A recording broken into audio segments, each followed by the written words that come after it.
All right, Stokastic, here we go. It's your old pal EMac coming to you on a Saturday evening here as we've got a little NBA action. I am joined by one Greg Ehrenberg, and we are doing a little NBA live before lock and just making sure, we're out there on the YouTube stream. So it's all good to go. We're doing a little home broadcast here. Greg is running the show behind the scenes. This always reminds me of back in the day when I was at Roto Grinders, and we would do the weekend show via Google Hangouts, and they would give us these weird overlays that we'd have to do all these steps to get onto our pages and such. But how things have changed with moving graphics and multiple camera shots and all sorts of goodness here. But we're back to basics tonight. With basketball, there is the usual amount of NBA shenanigans going on because, why this just starts now with the first week of basketball. It used to be in the spring, then it was after the All-Star break, then it was after Christmas. It's just all the time now, Greg. But how are you doing? How's your NBA action doing since we talked just a few hours ago on that? Well, nothing's changed on the NBA front because I didn't play the 2-game early slate, but obviously I'm going to be playing the night slate here, and I've got some lines built out that you and I are going to be talking about as we go here. So I like this slate quite a bit. We've got a lot of moving parts, which is not abnormal or anything like that. All of a sudden, DraftKings is back to including all the games on the slate, and that was not the case until post-holidays. For the longest time, it was just we only had the early game. So just a couple weeks ago, if I was looking at this slate, I wouldn't have expected it to include the Sacramento-LA game. I wouldn't have expected to include the Dallas-Portland game. And I'm happy the Dallas-Portland game is on it because we got Daniel Gafford. He was a great value piece last night. He's going to be a great value piece again tonight. So we've got a good slate to look forward to, value already available to us. And then, of course, the normal fill of injuries here, EMac. So I'm going to read off to the people what it is that we have to look forward to on the injury front. And it's a lot because we currently have, by the way, these two I'm not going to take seriously. Anthony Davis and LeBron are questionable. I'm going to group them together. It's the Lakers. Could they potentially sit? Sure. But I mean, these guys are questionable all the time that it's kind of hard for us to take it seriously. So those two guys are questionable. We've got Joel Embiid questionable. That one I have to take seriously. Jalen Brunson is questionable. Jordan Poole is questionable. Josh Giddey is questionable. John Collins is questionable. Draymond Green is questionable. Denny Avdia is questionable. Rui Hachimura is questionable. Got Tumani Kamara questionable. Lonzo Ball is questionable. Drummond is questionable. Jalen Smith is questionable. There are a handful of other players who are on the injury report, but I don't know when I should stop reading names off because it goes on for a while. But to answer your question, I'm looking forward to this slate. It's going to be a good late swap slate, I assume, and a lot of moving pieces. Yeah, though, and then the only one I do take little umbrage with, but I think he's going to play Anthony Davis. He did miss Christmas Day. He actually had an in-game injury there when he hurt his foot. Now, that was a couple days ago. It didn't seem all too serious, but it's Anthony Davis. You never know for sure. And he has had one hell of a run of being healthy. I mean, he just missed, 2 games? Or I guess 1 or 2 games this year. LeBron's missed one. LeBron turns 40 on Monday here. So he's going to become a man now. It's a fun time. Think about this. LeBron James, I believe this was his 19th Christmas Day game. Isn't that nuts to have been around for that long in a sport? When did Christmas Day games start?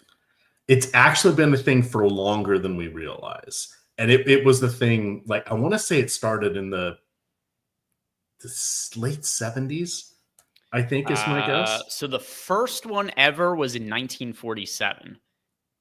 And But how often was it regularly with a bunch of games taking over the whole day? I remember it in the 80s. Let's see. When did it start happening? All right. So the first one ever was the date I'd read off before. Then since 2008, it became tradition to play 5 games on Christmas. Since 1995, the reigning NBA champion has always played on Christmas. Okay. First ever NBA game, 1947. And let's see. Yes, so the NBA has actually, since 1947, there's been at least one Christmas Day game every year, the exception being the 1998-1999 season when there was a lockout. The lockout, yeah. So it's kind of fun to think about that. So when LeBron and Curry and others were hey, this is our day, this is our tradition. It kind of has been for a long time. And then it was the random, if it was an NFL Saturday or Sunday that Christmas landed on, or Monday in some cases they would play. But usually they kind of stuck on their own.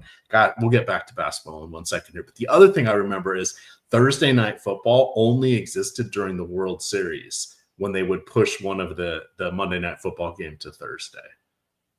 That's crazy to think of how now Thursday night football has been around for like 20 plus years. So yeah, I mean, these things are basically all staples of my adult of your time. Yes.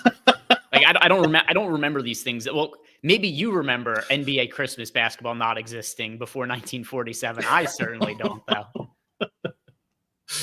All right, so let's look at what we have here. The other thing that's good is we just have the one game for the first hour. Is that correct?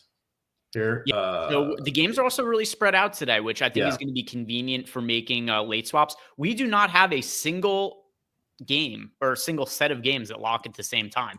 The lock times for tonight: 7 p.m. Eastern time, 8 p.m. Eastern time, 8:30 p.m. Eastern time, 9 p.m. Eastern time, 9:30, 10:30 Eastern time. So outside of there being an hour between the first and second game locking, every other game there's there's exactly 30 minutes in between.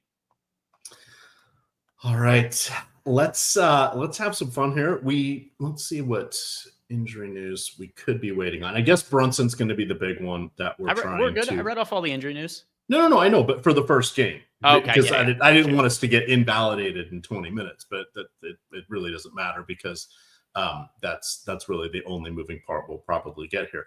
So looking at the guard spots, how are you feeling about the top end? We have Curry should be back. He was dealing with bilateral knee tendonitis or something of that form or fashion. So he was sort of out last night as a planned event because he tweaked his knee a little bit on Christmas. He's going to be back tonight. I noticed that the OddsShopper was popping with the under 24.5 points there. How do you feel about him from the DFS side of things?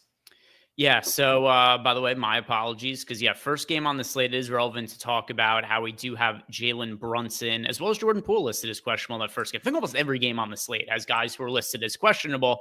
And despite all the players who are on the injury report, in the event that Jalen Brunson sits, this is not something that you and I could go and avoid. We would have to still be getting exposure to the first game on the slate, because it's a Washington Wizards game, especially if Jalen Brunson doesn't end up sitting, like guys like Karl Anthony Towns. I assume that we would probably see a start out of Miles McBride. These guys would end up looking really, really good in that kind of scenario. So for people who are wondering, can we avoid the first game on the slate today? Because it's something I talk about doing a good amount, especially in the Sims. Absolutely not something we can do today. All right. So back to this kind of at the top here, we've got Curry. Damian Lillard's going to be back after missing a few games with illness here. You have Jamal Murray. He played heavy minutes last night. I want to say he did like 36 or 38.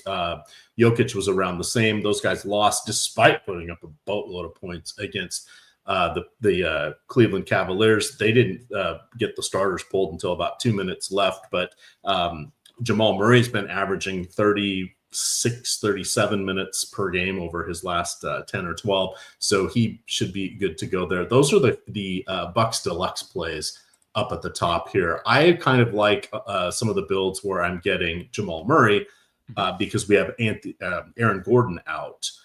So that opens up a little bit. We saw Russell Westbrook get the start last night against Cleveland, considering they had the larger front court. It's not like Denver has a whole bunch of backcourt or front court backups here, because, you know, they paid all that money to Zeke Naji so he could wear the uniform and sit on the bench during games. Mm-hmm. But, you know, it wouldn't be a surprise to see Westbrook going again tonight. I'm leaning heavily here towards Murray. And then honorable mention to Shai Gilgeous-Alexander going against Charlotte. There are 2 or 3 players out for Charlotte, secondary pieces there, but anything that helps limit their depth a little bit in a fast, up-tempo game here that gets him some fantasy goodness is always helpful. So how do you like those cream of the crop at the top? Yeah, point guard is going to be a very loaded position. For myself, it's pretty hard to be getting away from Damian Lillard. There's no Giannis, and something that just in general is pretty good to be paying attention to is, if you guys are bettors, earlier today, there were some videos that came out from Bucks practice There was no annotations attached to it. There was nobody really analyzing it. But what stood out to me from that video, EMac, Damian Lillard was at shoot around. Giannis was not on the court at all. Pretty good tip off that Dame was going to be playing and Giannis wasn't, which was a good tip off to bet. Like I think over 23.5 points for Damian Lillard, over 24.5 points, and then some other alt stuff as well. Just good tips for betting that could be really useful to get some lines in ahead of the books before it ends up moving. That's usually a good indication somebody's going to end up sitting in that spot. But as it relates to this slate, it's pretty hard for me to avoid Damian Lillard. And not that I dislike Jamal Murray, but just in the interest of you asking me who's my favorite guy to be playing at the point guard position, there are a bunch of guys that look really strong. My favorite overall is going to be Dame. Really great up-pace matchup against the Chicago Bulls. Bulls played a super high pace. They also play really shitty defense. All these things are good for Damian Lillard, who's going to be seeing a usage bump with Giannis out for today. So there are right now 4 point guards that I really, really like for the slate. They're all on the more expensive side.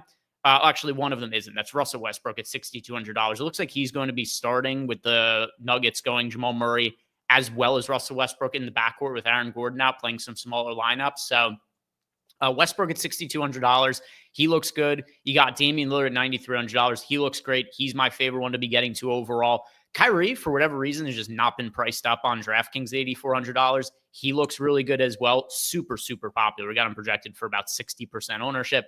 And then the aforementioned Jamal Murray, you brought up at $7,400. So those 4 are the best looking ones, with Dame being my favorite. And then on the FanDuel side of things, if I look at my top FanDuel lineups, it's almost the exact same guys. The one exception being that Westbrook is priced at $7,000 on FanDuel, so it doesn't look nearly as good. But Dame, Jamal Murray, Kyrie, those are the top 3 point guards for me on FanDuel, and they're 3 of the top 4 on DK. Yes, and to chat, thank you for pointing that out. I had not set my filter correctly. The Charlotte and OKC game is underway. I was just looking at raw stats for that page. All right. I see De'Aaron Fox. There's another one that's kind of interesting there for you. Game Rock says, in his opinion, Fox is the play of the day. He says, hear me out. His agent is Rich Paul. Did you know Rich Paul's the same agent as LeBron's agent as well? They're playing together in Los Angeles. He says everybody's going to be watching. Plus, there's the Mike Brown news. So this is going to be an exciting game here. This feels like numerology to me. This is a lot of different factors, and most of them are not important to me. But I don't know that the Mike Brown thing. Like, what do? We add. And also his other point, he says Fox is going to get 30 minutes. I would be concerned if he played 30 minutes. I hope so, because he's played 30 minutes every game this season. I agree. So. I agree. He's going to play 30 minutes. He averages what, like 37.2? Like yeah, 37.2 per game. Yeah, maybe he means 30. It's not even to say that the things like, Mike Brown getting fired, it could end up changing what it does to his mentality. It could be positive. It could be negative. But yeah, I mean, if we're talking about the 30 minutes there, I mean, he's played 30 minutes. He's clarified it. He meant points. Points. I would bet the under on that if that was the line. He certainly could, but like, I'm not going to do it based on who his agent is or anything. Like, I don't know how many extra fantasy points you project somebody for based on, who their agent is. Probably about 0.1. And sometimes I have to add it in, and DraftKings doesn't count it. So, yeah. Did you see we had a super chat as well?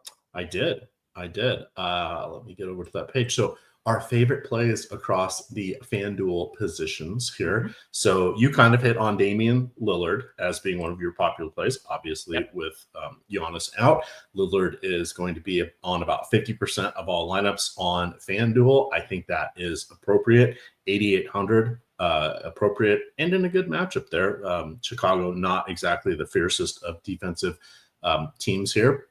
I think Kyrie Irving is going to be popular. I have a little bit of pushback on this one. I actually took the under on his PRA last night comfortably. He didn't even get there. Different opponent tonight. Portland is not quite as defensive minded as a lot of teams here by any stretch of the imagination.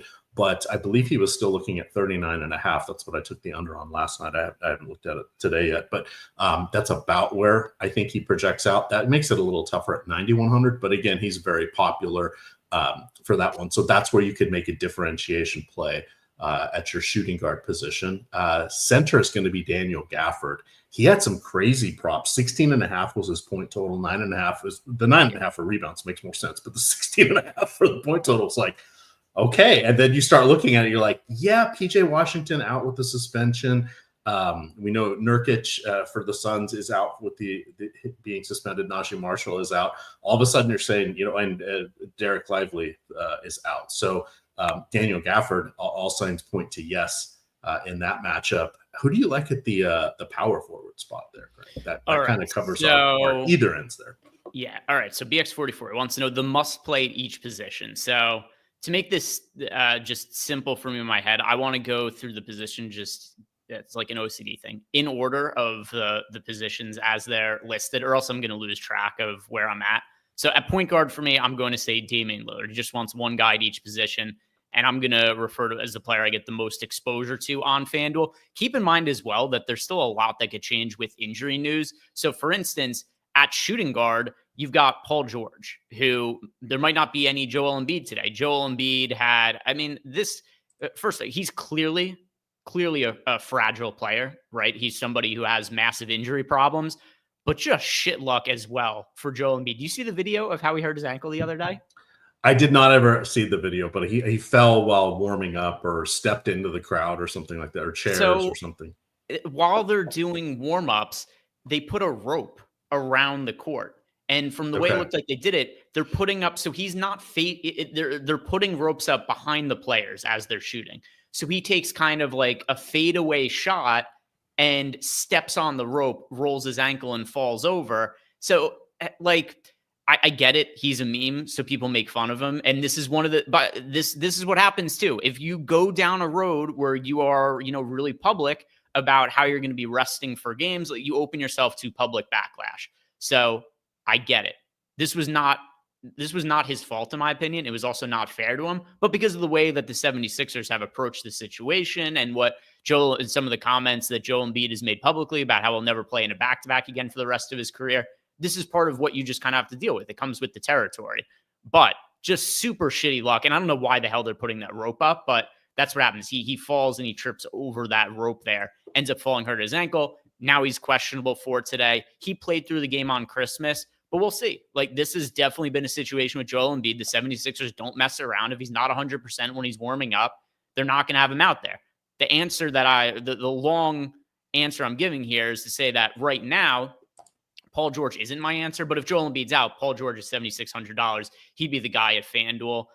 For now, I'm going to go with Kyrie Irving as my answer. At small forward, that'll be Chris Middleton. Paul George also has small forward eligibility. At power forward, Oso Iguodala shows up in a lot of lineups for me. I think he's a good-looking value option right now on DraftKings and FanDuel. With that said, I think there's a pretty good chance better value is going to open up over the course of the night. But as of right now, he's a pretty good guy to have in there, at least as a placeholder. And then at center, keep in mind also, Nurkic not going to be out there tonight for the Suns. That's a part of the reason why Iguodala projects so well. And then at center, I agree with you, EMac. It is going to be Daniel Gafford. And it is not going to be a pool party tonight. Jordan Poole has been ruled out with a sore hip. So we just got a bunch of injury news that came out. Yep. We have, all right, I'll read it all off. And I saw some of it was getting posted in the YouTube chat. Shout out to Josh Gillum, who posted some of that news. Unfortunately, we don't have a producer, so we're not going to be able to run the Sims on screen because I'm also using them to build my lineups, and I can't be logged in multiple computers at the same time doing it. So that is going to be a fallback of us not having a producer here. So apologies on that. But all of the news that just came in, we have Josh Giddey in. He was questionable. Lonzo Ball in. He was questionable. We got Buzelis in. He was questionable. Jalen Smith out. That's not going to matter a ton for the Bulls, but still worth noting. And then what is going to be important, Jordan Poole out for the Washington Wizards. So the former local team for EMac. I was going to say the local team because I'm used to you living in the in that belt area, but that's not the case anymore because now you're a Florida man. So Jordan Poole, not going to be out there. And this is going to matter because he likes to shoot the basketball, EMac. Yeah, it's going to be half of me just, I don't know, the Wizards are a mess. So it's easier to not follow them now that I'm not in the general area because they're just kind of a disaster. But yeah, that takes that opens up a whole bunch of shots. Who's the next person up? I don't know. They got all these young guys and rookies. So there will be opportunities. It sort of weakens them against the Knicks, but the Knicks starters can still easily get there in 3 quarters. That shouldn't be too much of a problem there against the Wizards. You had mentioned Chris Middleton, and I see we got another super chat. We'll get that in a sec. Chris Middleton, his minutes have slightly ticked up just a little bit here. He was kind of hovering around 24 minutes as what appeared to be a soft cap. He cleared 26 minutes 2 days ago in his last game. So I didn't think we would see him over 28 in that 29 to 30 minute range until after the All-Star break, but I didn't think he'd get over 24 yet either. So that is one to think about. And he has been incredibly efficient over his last few games. 5 of 12, 7 of 14, 9 of 15, 8 of 13, and he's just draining the 3-pointers. He's doing some quick math, 11 out of his last 23. So almost a 50% clip over the last 4 games against 3-pointers. And my power just flickered here. So hopefully you don't have a solo show here, Greg. It wouldn't be the first time, wouldn't be the last time either. And also just kind of a funny note, because it was a big talking point on NFL Live before lock about the running back situation for the Patriots, because Gerard Mayo named Antonio Gibson the starter. What happens? The game starts, Stevenson ends up starting. It's just complete nonsense, some of it. Yeah, and then not only did Stevenson start, but then he didn't get hardly any run. It ended up being Gibson. Yeah, the game was – so what happened, neither of the running backs ended up playing really because it was a total blowout, and then Gibson picked up some garbage time points. They're both totally irrelevant for DFS, but we kind of warned people that was going to potentially, if not likely, happen. We did the show before. But yeah, for Gerard Mayo, I see Io Kimbrough in the chat said Mayo is a joke. Yeah, there was absolutely no reason for that at all. Why tell the media? Like, who even gives a shit at this point in the Patriots season? There was no benefit gained by telling. I mean, obviously NBA, this kind of weird shit happens too. Like, why go out and tell the media before the game Gibson's starting today because of Stevenson's fumble issues? Then you start the game, Stevenson starting. What's the point? Yeah, and then you could end up in 12 personnel, 11 personnel, 3 wide receivers, whatever it is for your first play, and then the person doesn't start anyway. Technically start, anyways. It's a mess. It's a mess. Chris dropped in a $2 super chat. He would like to know, when will Stokastic start offering DFS numerology and horoscopes? Ooh, when will Stokastic offer DFS numerology and horoscope? You could find all of that, I guess, in the YouTube chat usually.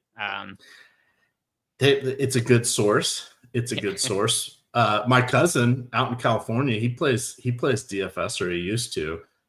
He does numerology stuff and charting and things of that nature. So he's into that. Is he an insane person? Stuff. No, he's actually like super smart, well-spoken, writer and all this other stuff. But he's kind of gotten into the I don't know, opening of your chakras kind of thing. But it's actually interesting. So he does it in a way that doesn't feel like you're in that the crystal ball and all that stuff. Some of the there are some hilarious betting accounts that you could find online who do like 4 or 5 paragraph write-ups on the position of the stars, and then like they saw certain numbers in the newspaper, and then it's like, so we're betting LeBron over 28.5 points or whatever it is, and it's like, this is the most insane leaps ever. Yeah, no, his are more like, oh, if you're compatible with somebody else, or you're at a junction in your life, which path should you be open to? Things of that. It's not super. I mean, some people will say it's hokey. It's not what you're talking about, which some of those are hilarious to read, because you're like, wait, what? It's the meme of the guy, like looking at the board with all the strings on it. One thing that's also really funny is there are people who, they won't even say what side to bet. There was this one guy, I found his Patreon a while ago, where he does these long write-ups just giving you all of these like unrelated numbers related to games. And then what ends up happening is, no matter what the result is, he just claims he was right at the end. But he doesn't say what the bets are ahead of time. He has a betting Patreon channel where all he does is do numerology write-ups. And then at the end, doesn't say what the bet is, but then no matter what the outcome is, he won. And he's just like, this is what the number said. And people buy it. It's an incredible grift. The Vegas Dave of numerology. It's better than Vegas Dave. It is better than Vegas Dave. All right, we do have news. Jalen Brunson will play tonight. He is playing through a sore calf, so that is important. There we go. So that shapes up the news that we were needing in our first game here. So Kuzma out for reasons because the Wizards don't want to win. Poole out, Brunson in. So those are the key things. And then Tristan Vukovic. Not to be confused with Vucevic. Vukovic. I watched an interview with him trying to the subtleties between the two of those. I was not picking it up, but he is someone that the Wizards had stashed abroad. He played a little bit last year. He's available tonight. He won't be in the rotational likelihood, but he is available. And when we get projections updates for the Wizards, which should be coming in the next couple of minutes here. And obviously nothing has to change on the Knicks side because Jalen Brunson's in. But when we have the projection updates for Jordan Poole being out, I will read off to you guys what the projections are on DraftKings and FanDuel, as well as what the ownership is. I'll tell you my first initial best guess at where we're going to be seeing value going. First off is this. The Wizards are a little bit priced up. So like Koulibaly is $6,300 on DraftKings. Sarr is $5,800. Champagny is $5,100. So it's not like these guys are crazy cheap or anything. But we do have Bub Carrington at $5,000. He's going to look better. You got Malcolm Brogdon at $5,400. He's going to look better. And the other Wizards guys also are going to project better. I'm just not sure that any of them are going to be like, must roster sort of value plays. And then over on FanDuel, kind of the same story with some of the pricing here. Koulibaly $6,500, Sarr $6,300, Brogdon's $5,800. Then we got Bub Carrington at $4,500. But Carrington and Brogdon, just looking at the pricing and just making some common sense guesses on where the minutes and usage would go, I do think that those are going to be the two guys that see the biggest boost in what their projections are. All right, I do our quick little read here while we're waiting for that to come up. We do have the Stokastic link join. It's on the screen. I just dropped it there in the chat. But this is how you can get some free Stokastic sim tools here. You can see that we have 11 different sites available that we have deals with. If you click through our link here, you got to go through the claim offer link and do whatever it says, right? You not only get the promotion from the site where you're signing up, but when you make your first wager, your first secured play, depending on what it is, must get buying at least $10 of rebate cash, etc. Follow that, make your first wager, and once you've done that, send a screenshot of your welcome email and your settled pick'em ticket or wager card to support@stokastic.com, and we will get you 30 days of your choice, any sport for the Sims. You can see all of those instructions here up at the top, the 4 easy steps, easier to read than listen to me talk about them. But that is a way for you to get your Stokastic Sims there. So hopefully that's shared.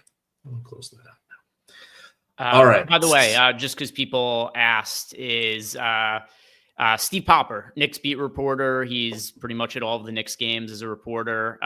He reported that Brunson is in. Excellent. If you guys go to, it is at Steve Popper on Twitter. Let's see. And NewsGod reported it as well. That's I just let NewsGod do the heavy lifting for us. It's one of the nice things about this. And it's no not a slight to him, but he's not the reporter. People want to know like who the reporter is that they hear the information from. Because they asked who reported it. Gotcha. I like the content curator NewsGod. That is Ron is very stellar at this. Very stellar. All right. What else should we run through? So anything else you want to mention there on the guards side of things? Any discount dandies popping up now that we have one moving part out of the way with Poole and Brunson? I mean, if if you're looking like super cheap, Jared, but we just got a projections update. So I'll see here. I'm just to see how many minutes we have Jared Butler in for. He's the cheapest potential viable guy that opens up for the Wizards. But with that said, he's not somebody I expect to play a whole lot of minutes. Like if I had to play somebody super, super cheap, it would be him, but I'm not enamored with playing him. Here's what we have for projections on our first run here. So starting with DraftKings, and I'll read off the Wizards guys here that we went over before. And there isn't anything that looks spectacular, which is kind of what we thought was going to be the case. But Bilal Coulibaly, he's projected for 31.5 fantasy points. So he's in play at $6,300, but you're not dying to play him or anything like that.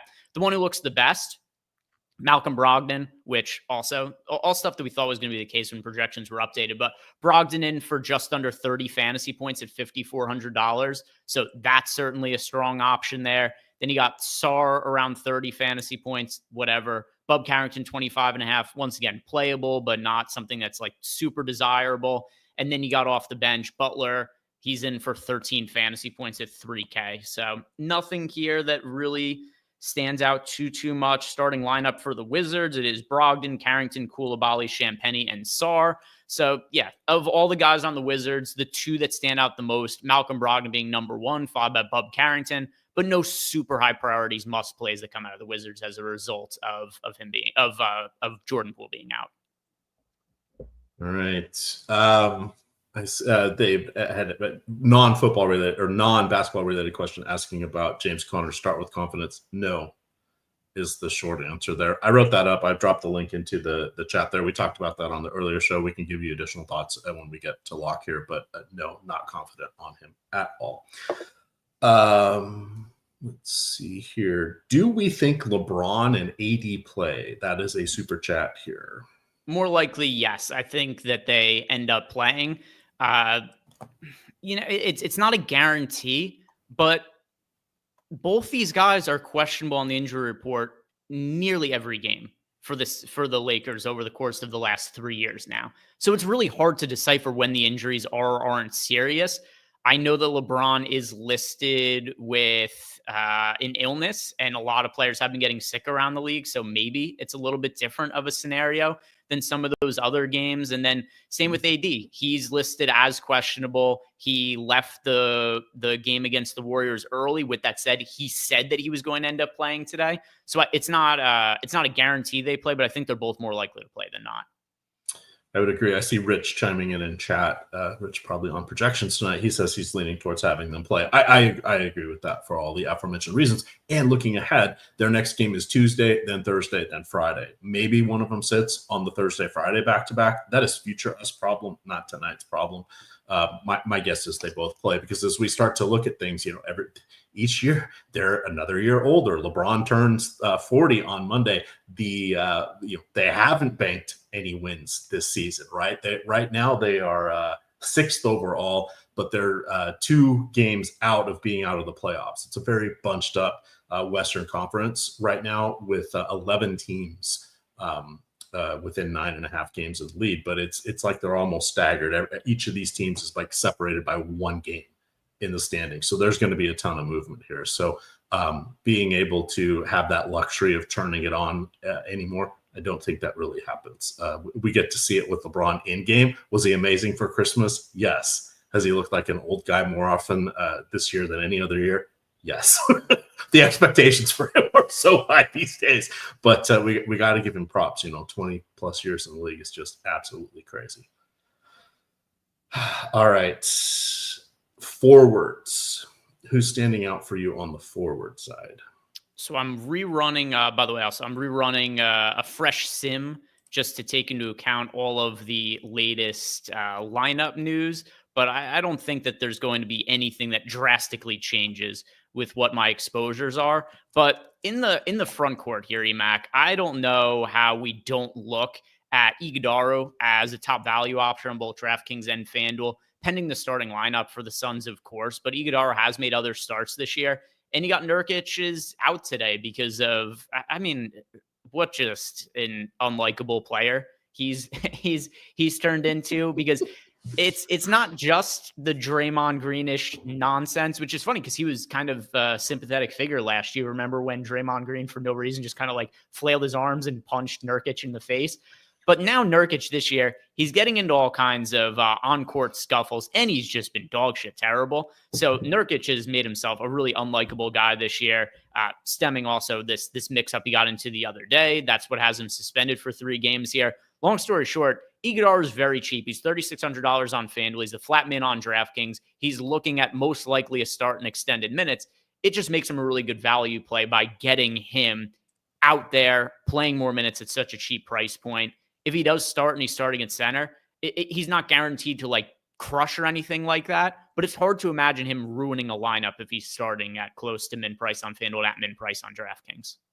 Yeah, and I don't think there's any issue with playing Plumlee as well. They're both going to absorb those center minutes. If I was trying to figure out from the game log how it sort of transpired, it was too hard to tell if somebody was directly for somebody else. Obviously, once Nurkic was out, Plumlee, and now I'm blanking on, and Oso did not play together. But you mentioned Oso does have 2 starts this year, and I know I'm saying his first name because I'm blanking on his last name, but he actually was decent in both of those. I totally agree with you. It's not exactly a windmill smash, must play everything, but he's going to be one of the better plays on the day.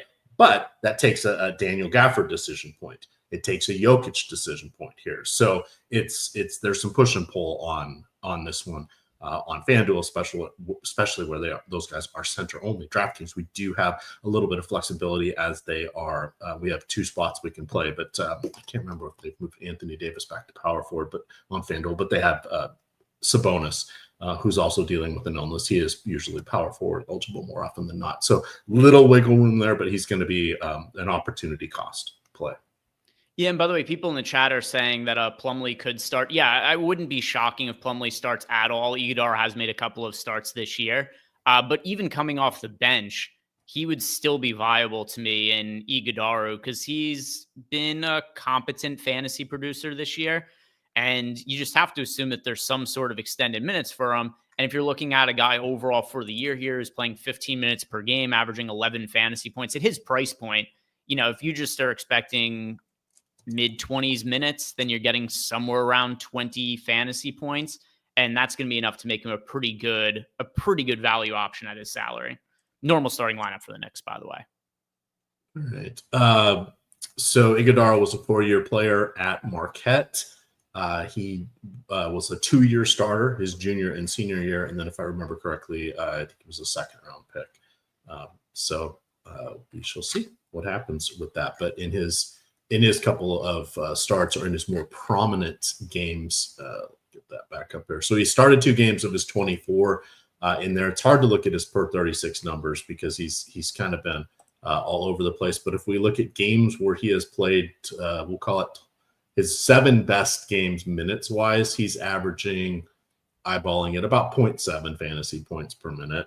So there's a lot of change without Devin Booker in the mix there. Obviously, no Nurkic, so that's going to change around the distribution of opportunities for the Suns, but he's a decent play, as is Plumlee. So would you play them on the same lineup as Chad has pointed out? He is, Iguodala is eligible at power forward on FanDuel. Yeah. It's not my preferred way to build lineups if you are going to hand build one, but I'm sure I'll have at least some lineups that have both of them over. They're both cheap enough where it's not hard to envision a scenario where they both have pretty decent games. Like Plumlee's $3,600 on DraftKings, Iguodala is $3,000. If you were to get 20 fantasy points out of each, you'd find that to be an acceptable outcome. If you get them combined for 40 something, you'd feel pretty good about that. Alrighty. What do you feel about Kyle Kuzma, who put it down last night? That was kind of impressive off the bench there. He had a game of all games. Do you think he's a viable option for 30 plus fantasy points tonight? He's not playing. Kuzma? I'm sorry. God damn it. Kuminga. Oh, okay. All right. So I'm sorry. I'm going to go put on my pink sweater with really long sleeves. Greg, I'm going to get that pink sweater on. So I had very good lineups last night. Ended up breaking even for the slate. The reason I didn't crush last night, which I thought I was going to, is because I got the Golden State Warriors lineup correct pre-lock. And by getting the Warriors lineup correct pre-lock, I had more of Wiggins, I had more of Buddy Hield. And then what ends up happening, starting lineup comes out. I'm so happy, Mac. I've got all the players here. I've got a bunch of Buddy Hield exposure. I see lock Buddy Hield is 12% owned. I had lineups that I think I had like 3 lineups in the top 100 of the $8 at the time. And I know Kuminga's still going to be really popular, which he was. So I'm feeling really good about how my lineups are situated from the slate. And then what happens? The Warriors starters play like dog shit. They go to the bench plays better, and they just run the bench the entire game. So now all the guys that I correctly guessed were going to start didn't matter because they ended up running the bench for like the entire second half of the game. So to answer your question about Kuminga, the problem with him is that Steph Curry is back today. Mm-hmm. And with Steph Curry back, it's hard to envision quite the same role for Kuminga. By the way, Draymond Green also questionable. So neither of those guys ended up playing. If Draymond Green is out, then I think there is some opportunity for Kuminga again. But if he's in, it's just hard for me to expect. Like, I think Kuminga, we finished what? He was projected for like 27 fantasy points or 28 fantasy points or something like that last night. And now you're bringing back the Warriors' 2 best players potentially for today after they were out yesterday. It's hard for me to expect Kuminga to repeat his, massive fantasy performance from last night. Yeah, it was. A lot of us felt that pain. Sometimes it happens that way. There's you just got to roll with the punches, play a lot of slates, get different exposures, get the tools employed frequently to take advantage of all these little micro edges. Do we have a nuke of the night? I can tell you shortly because I've still got this sim running to see what I land on in my final version. So this will be done in like 30 seconds, and then I'll know for sure. But to answer the one from Smitch, yes, we certainly can. I've also been on a run of a lot of nuke of the nights getting injured for me. I had Wemby last night. He got injured during the game and missed out on some playing time. I had Luka on Christmas Day. He got injured during that game. I had somebody else who got hurt recently. So yeah, I'll give you the nuke of the night is in the player who he himself will explode and get himself injured during the day. Rich also, I thought, left a really good point in the YouTube chat. Rich said, food for thought. Phoenix played Golden State earlier this year when Nurkic was out. Plumlee started and played 16 minutes. Iguodala played 30 and a half minutes off the bench that game. Was there foul trouble involved in that one, Rich, out of curiosity?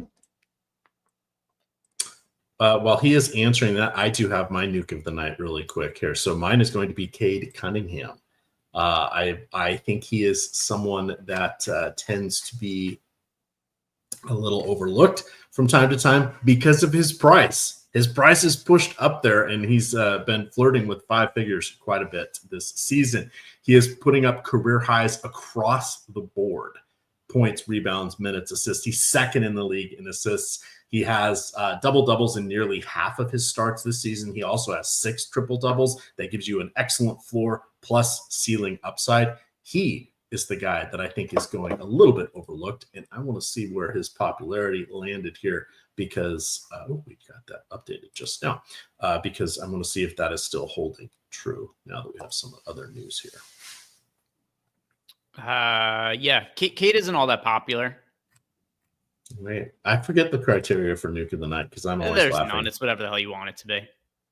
It's whatever your heart desires. Yeah, Cade's only 5% on EMac. 5% on DK, and Cade is 10% on FanDuel.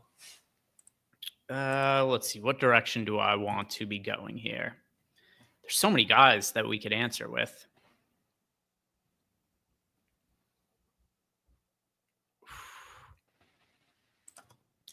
You know what? I'm inclined to go with.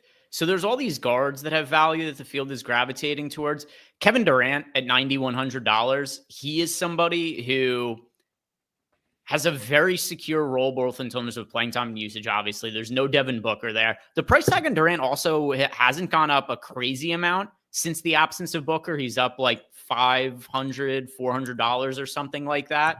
I think Kevin Durant is going, not that he's unowned or anything like that, but he's somebody who looks like I'm going to be overweight to the field too. And I also think it benefits him that Nurkic is out just from a playing time perspective, I think we could see a ceiling of maybe as high as 40 minutes for Kevin Durant, especially considering where the Suns are in the standings right now, where this is a team that is floundering.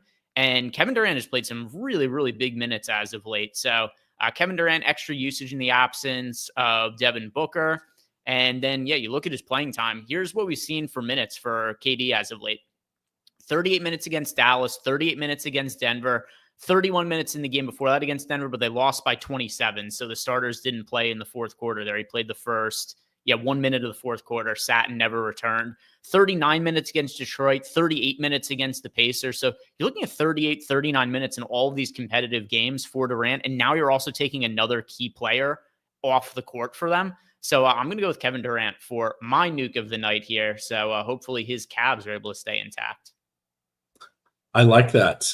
He was one of 2 players that I featured in the free DFS Building Blocks article available to you every single day here at Stokastic. You hit on all the good stuff. Putting it into fantasy terms, he averages about 1.4 fantasy points per minute when Devin Booker is not on the court. That holds true for the last 2 seasons. I saw somebody was asking about Malcolm Brogdon. So he is starting. He is effectively the point guard, if you will. His last 4 games, he missed 4 games. I forget what body part imploded on him that time, but he is averaging about 27, 24, 26, and 30 minutes. In the more recent stretch, when you reach back, he had a stretch he started about 8 games. He ranged from 20 minutes up to 30 minutes, kind of playing around 24 to 25 minutes. So he's going to play about half the game. He's going to get his looks while he is in there. Would not surprise me at all if he gets double-digit shot attempts tonight, even if he's only playing 24 to 26 minutes. But that extended run, I'm just not seeing it. At best, he's a trade chip at this point for maybe a second-round pick swap or something. He was a 4-year player in University of Virginia. Rookie of the year way back in the day with the Bucks, and then he's floated around the league and just had a bunch of injury problems since then. But that was kind of why Washington brought him in. He sort of has local-ish ties, and he's a fan. The community likes him. So that doesn't help us for DFS. Sorry. Good question, though, but old and broken down. There's nothing wrong with being old. It's the broken down part. We do have some questions in Discord, and then also I saw a super chat that came in, but I'll read off the Discord question because I'm tagging them and not you, EMac. But Active Guru wants to know favorite high-owned and low-owned play at each position for DraftKings. Yes. So I'll start at point guard. I assume this is going to be, my final version of lineups pre-lock. There's going to be a lot of late swapping that goes on today, but his question here is favorite high and low owned players at each position on DraftKings. So we go back and forth with this EMac, and it's going to be a DraftKings question. So starting at point guard, I'm going to go my high owned play and then my lower owned play at point guard. For a higher owned play for me, that is going to be Damian Lillard. For my lower owned play at point guard, that is going to be Scoot Henderson for me at just $4,300. Okay. Oh, do you want me to go back and forth? Yeah. Just your favorite popular point guard option and then a contrarian point guard option. So Kate is going to be my contrarian option there for sure. And I like De'Aaron Fox. So I guess I'm going with kind of a couple contrarian. Because of his agent. Because of his agent. Yes. All right. Rich Paul. Not to be confused with Ron Paul, since we're getting all political. At shooting guard for me, as a chalk option, that is going to be Kyrie Irving. A contrarian option for me. I don't have one right now that I really love getting to. It's contrarian. I do have one, but I'm about to lower his exposure because I don't want this much exposure to. I'm getting a good amount of Corey Kispert, but I want to dial that back a little bit to give myself more flexibility for late swaps. All right. Kind of a little dodgy here. Maybe Jaden Ivey. He's kind of a under the radar option. He is really the only other player roster worthy of our attention on Detroit. When it comes to popular, I'm sure the Sims are going to give me a bunch of Kyrie Irving, but Jamal Murray also available at shooting guard there. So kind of doubling down. I can't tell. Is Jamal Murray popular at being on 1 and 4 lineups? It's really not that popular, is it? And small forward for me now. There isn't really any chalk at small forward. There's nobody projected for who's the most popular small forward. Okay, never. Corey Kispert. Yeah, I'm actually there's nobody pulling ownership at the small forward spot. So like there's no chalk at the position. Everybody's kind of low owned. So my favorite option overall, it is Michael Porter Jr. as of now. I would agree with that. I just realized why I have Kispert exposure, by the way. Small forward sucks. Yeah, Kispert, since we can't screen share, Kispert 18%, Porter Jr. 17, Klay Thompson 16, OG Anunoby 14, Mikal Bridges 12, Andrew Wiggins 10, Quentin Grimes 10. That's yikes. Everybody's getting played once, basically, in your portfolio.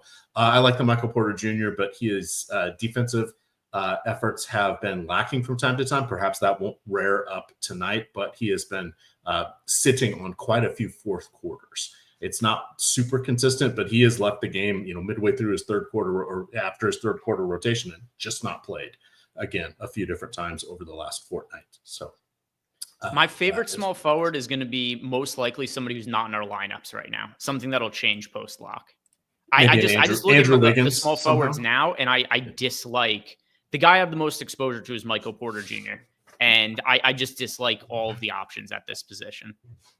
Yeah. So power forward, is it going to be Oso and Kevin Durant? Oso. Well, they're both popular. I can only pick one, so I'm going to go Durant. And Durant isn't crazy popular. Same thing at power forward. Power forward doesn't have any crazy chalk either. The only two guys that are more than 20% owned are Durant and Iguodala, and neither of them are massively popular. So I'll go with Durant as my more popular option. I still think he's quite a bit under-owned, though. And as a contrarian option, I guess Michael Porter Jr. All right. At center, Daniel Gafford is the plug and play. Yeah, Gafford is very, very difficult to get away from. You talked about it before.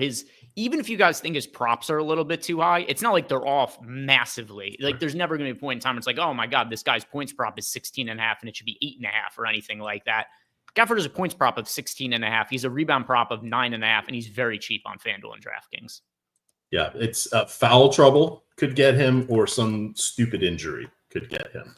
But otherwise, he is there to catch lobs from Kyrie Irving. I see we got a question there about Maximilian Kleber. He is going to be 33 next month, so no longer a spring chicken. He is coming off a 29 fantasy point game in 26 minutes on Christmas. Be very, very careful. He didn't even have 29 points in his preceding 4 games, even though he was averaging 17 minutes per game in that stretch. He is someone who can disappear quite easily because at this point, most of his points are scored from corner threes, and he's probably only going to take 4 or 5 of those tonight, no matter how long he is on the court. He could be out there for 10 minutes and take 4 or 5, and he could be out there 22 minutes and take 4 or 5. He had his place in time, but he and Dwight Powell are just kind of ceremonial players at this point, when healthy, for both of them. All right, 7 minutes to go. I'm going to check on my Sims here. I've got my upload template ready. I guess I better hit simulate the lineups. I did not do that step, Greg. That's kind of hard to download them. Unless you've done that. I just uploaded my lineups here, so I'm all good to go on that front. Some other questions here. We have one from COVID Bryant II. Just got here. Are we waiting on any important news? We are waiting on so much important news. We got all the news from the first game on the slate. So first game, Jalen Brunson was questionable. He's in. Jordan Poole was questionable. He's out. Malcolm Brogdon starting in place of Jordan Poole. I think Brogdon looks really solid.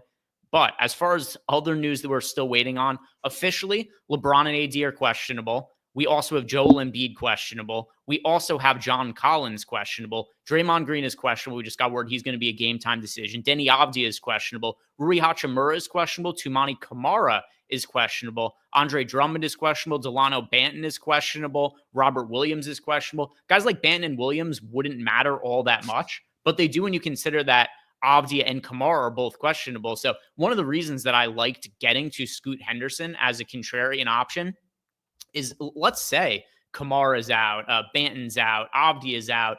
I think we're looking at bigger minutes for Scoot Henderson off the bench at a very cheap price point. So lots of guys questionable there for the Portland Trailblazers, and that is why this is going to be a Saturday night late swap slate. How much Daniel Gafford did you end up with? Let's see. I have 93.3%. 93.3%. I had 99. I'm tweaking this a little bit. I don't want 99. Let's go with 89. That's a nice number. We also have a question here from M. Grizzly. Wants to know, what is my highest exposure for the first game? Yeah, Malcolm Brogdon. So Brogdon, in the absence of Jordan Poole, I find to be somebody who's kind of hard to at least not consider. So I have Malcolm Brogdon about a third of my lineups, and that has me a little bit overweight in the field. And I think Brogdon's a solid option in the first game. And as for other players, I brought my Kispert exposure down just because I wanted to have more flexibility. I didn't want to take him out of my player pool entirely just because small forward is such a shitty position for this slate. But number one for me is Brogdon. 2 is Kispert. And it's just because of how poor the position is, but I have barely more than 10% of him. Brogdon's really the only priority from the first game. Then we've also got a question here from Nij the Great. Nij wants to know, is Bobby Portis too high at $7,700? No. He's not too high. He's just not he's not like the guy who, hey, we have 70% Bobby Portis like we did the last couple of days, for a couple of reasons. Number one, Dame is back. That is going to take some usage away from Bobby Portis, even though Giannis remains out. But then also the price point has gone up. So it's okay to play Bobby Portis, but he's not somebody who I'm like trying to jam into lineups or anything like that. And I think, do we have some more super chats as well? Sorry, I was getting my lineups in. Oh, we did. Yeah, it's all right. I got it. All right. Thank you. Josh Chapman, Maxi Kleba for tonight. I don't really have interest in Kleba. Yeah, I kind of went over that one. So yeah. He's very cheap, but no, not somebody who I have him in 2 out of 150 lineups. And then Orat 14 wants to know, why have we not mentioned Bobby Portis tonight? Yes, the reason we haven't mentioned Bobby Portis, he's only in 3% of my lineups, even though Giannis remains out. Dame is back and he's expensive now. So it's, what are we really expecting from him tonight? Our projection on Bobby Portis is, we've got Bobby Portis projected for 38.44 fantasy points. $7,800 just doesn't leave a lot of margin for error. Yeah, in my mind, I was thinking 37, and that's just a tough ask at that point, and it takes out his upside potential, which is unfortunate, but that is the way it goes because we got to go point per dollar, and we got to play with salary caps here. We are 1 minute away. Ooh, I see the secret site has a lot of overlay. We also have football. We'll talk about James Conner for just a sec before we get on out of here because Greg has family plans for dinner. Also, I'm very happy. I just saw my contrarian play of the day. I don't know if he actually ended up being contrarian, EMac, but I have an over on his receiving yards. I played a bunch of them in DFS, but we just got a long touchdown reception for Marvin Mims. Yes! And he ended up being a little bit more popular than projected, 21%. But either way, I'm happy with that. Cashed some bets just now, and that'll be good for my DFS lineups. That will be nice. I laddered him up to 99.5 yards, as I mentioned on the earlier show. Where did that get him? 76? All right. Good stuff. Good stuff for us.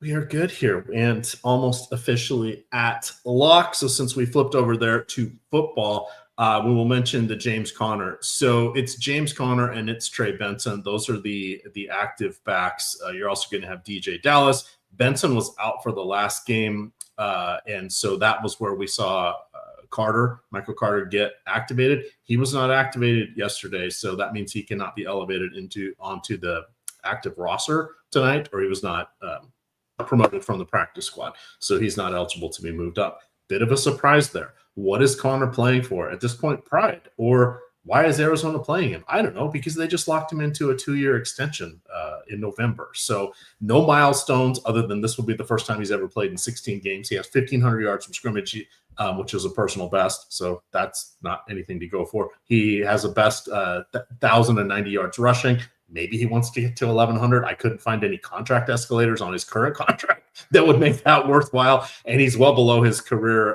touchdowns. So there's no statistical milestone he can really get to here. So total surprise that he is going to play, but maybe the Cardinals want to play spoiler here, I guess. I don't know. Or because it's a featured game, this is kind of their Super Bowl and he's good enough to go. Maybe he doesn't play next week, but I don't feel a full lot of confidence in him. And looking at his game log where he has just absolutely produced for us over the last 5 or 6 games, I don't foresee that happening tonight. Those are just easy, Bob. Just Yeah. I'll go and open playback. We weren't able, just because we didn't have a producer, we weren't able to simulcast. It's outside of the technological capabilities of EMac and myself, also to manage both streams. So yeah, I'll go over to playback. I'll open it up. So if you guys want to watch the game on playback and chat amongst yourselves, I'll drop the link into chat here as well. Yeah, I'm about to start up the stream there. So we could definitely do that. And it is live. Okay, so I'll put a game on now. All right. And then for those still holding strong, I've dropped the link to the free article breaking down some Saturday Night Football. That kickoff is at 8:10 tonight. Don't get caught watching the paint dry, as they say, because normally it's 8:20 or 8:15. That 8:10 is slightly different. So be careful with that. I think we're good, Greg. Would you like to do the honors of ending the show since you are the producer? That is people don't even know what that means. It basically means I'm going to click the red button, the big red button that says end stream, and blow everything up. I dropped the playback link in the chat, guys. Thank you very much for watching. Like and subscribe if you haven't already. Hope you all have a good weekend. I'll be on tomorrow morning to do my lineup building segment on the NFL Live Before Lock, and EMac will be doing the Sunday Night Football Live Before Lock. So we'll see you guys tomorrow. Have a great rest of your weekend.